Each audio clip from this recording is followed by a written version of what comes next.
সুপ্রিয় ভিউয়ার্স, আসসালামু আলাইকুম। কেমন আছেন সবাই? আশা করি সবাই ভালো আছেন। পূর্বের ভিডিওতে আমি দেখিয়েছিলাম যে কিভাবে সেনজেন ভিসা অর্থাৎ ফ্রান্স ভিসার জন্য ফর্ম ফিল আপ করবেন। ভিডিও প্রকাশের পরে অনেকে আমাকে ইনবক্সে নক দিয়ে বলেছেন যে আমি আমার ভিসা প্রসেস করতে কি ডকুমেন্ট সাবমিট করেছিলাম। তো চলুন দেখে নেওয়া যাক যে আমি আমার ভিসা অ্যাপ্লিকেশনের সাথে কি ডকুমেন্ট সাবমিট করেছিলাম।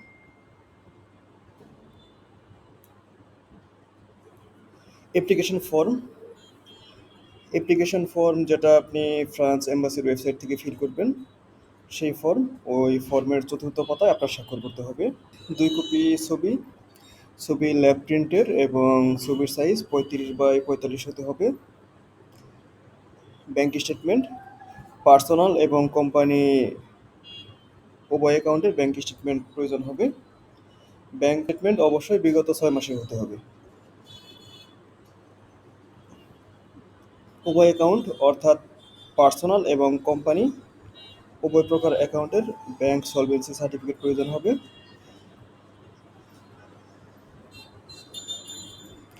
ট্যাক্স রিটার্ন সার্টিফিকেট অর্থাৎ আপনি যে ট্যাক্স দিচ্ছেন প্রমাণস্বরূপ ট্যাক্স রিটার্ন সার্টিফিকেট প্রয়োজন পড়বে। আমি আমার বিগত 3 বছরের ট্যাক্স রিটার্ন সার্টিফিকেট সাবমিট করেছিলাম। কভার লেটার এবং ট্রাভেল আইটিনারি। কভার লেটার হচ্ছে একটি অ্যাপ্লিকেশন যেখানে আপনি আপনার প্রয়োজনীয় ভিসার জন্য এম্বাসিতে থাকা কনসুলার অফিসার বরাবর একটি আবেদন করবেন এবং কভার লেটারে আপনি কেন যেতে চাচ্ছেন এবং আপনার কেন ভিসার প্রয়োজন এ ব্যাপারে বিস্তারিত উল্লেখ করবেন। আমি এই ভিডিও শেষে আমার উক্ত কভার লেটার এবং ট্রাভেল আইটিনারি আপনাদেরকে দেখাবো। যেহেতু আমি আমার প্রফেশন হিসেবে বিজনেস দেখিয়েছিলাম, এজন্য আমি আমার বিজনেস প্রতিষ্ঠান অর্থাৎ company trade licence, certificate of incorporation, form 12 এবং মেমোরেন্ডাম কপি সাবমিট করেছিলাম। এয়ার টিকিট বুকিং কপি অর্থাৎ আপনি যে ফ্রান্সে যাবেন এবং ফিরে আসবেন সেটার এয়ার টিকিট বুকিং কপি প্রয়োজন পড়বে। কনফার্ম বুকিং প্রয়োজন নেই, শুধুমাত্র রিজার্ভেশন কপি হলেই হবে। হোটেল বুকিং কপি অর্থাৎ আপনি ফ্রান্সে যাবার পরে যে হোটেলে থাকবেন সেই হোটেলের বুকিং কপি প্রয়োজন পড়বে। আমি Booking.com থেকে একটি হোটেল বুক করেছিলাম। Booking.com থেকে হোটেল বুক করতে কোনো প্রকার প্রি পেমেন্ট প্রয়োজন পড়ে না। ইনভাইটেশন লেটার, ফ্রান্সে আমি একটি ইভেন্টে যোগদানের জন্য যাচ্ছিলাম, অর্থাৎ একটি ইভেন্টে যোগদানের জন্য যেতে চাচ্ছি। উক্ত ইভেন্টে যোগদানের জন্য আমার একটি ইনভাইটেশন লেটার ছিল, আমি ওই লেটার সাবমিট করেছিলাম। পাসপোর্ট, আপনার বর্তমান এবং পুরাতন সকল প্রকার পাসপোর্ট আবেদনের সাথে সাবমিট করতে হবে।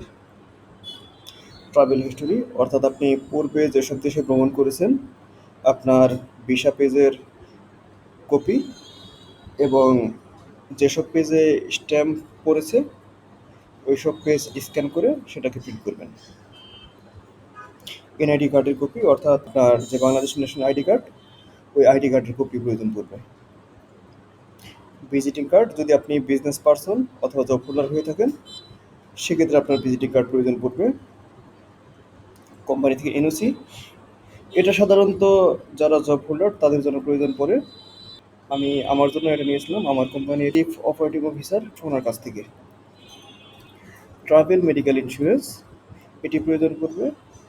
এই ডকুমেন্টটি আপনি বিভিন্ন ইন্স্যুরেন্স কোম্পানি অর্থাৎ বীমা কোম্পানি থেকে পেয়ে যাবেন। তবে এখানে সেনজেন ভিসার জন্য অনুমোদিত কিছু ইন্স্যুরেন্স কোম্পানি রয়েছে, অবশ্যই সেগুলো থেকে নেবেন। আমি ভিডিও শেষে সেনজেন ভিসা অনুমোদিত ট্রাভেল ইন্স্যুরেন্স কোম্পানিগুলোর লিস্ট আপনাদেরকে দেখাবো। অ্যাপয়েন্টমেন্ট বুকিং কপি অর্থাৎ আপনি পাসপোর্ট এবং অন্যান্য ডকুমেন্ট সাবমিট করবেন, সেটার জন্য একটি অ্যাপয়েন্টমেন্ট নিতে হবে। আর অ্যাপয়েন্টমেন্ট বুকিং কীভাবে করবেন এ ব্যাপারে আমি পরবর্তী ভিডিওতে আপনাদেরকে দেখাবো।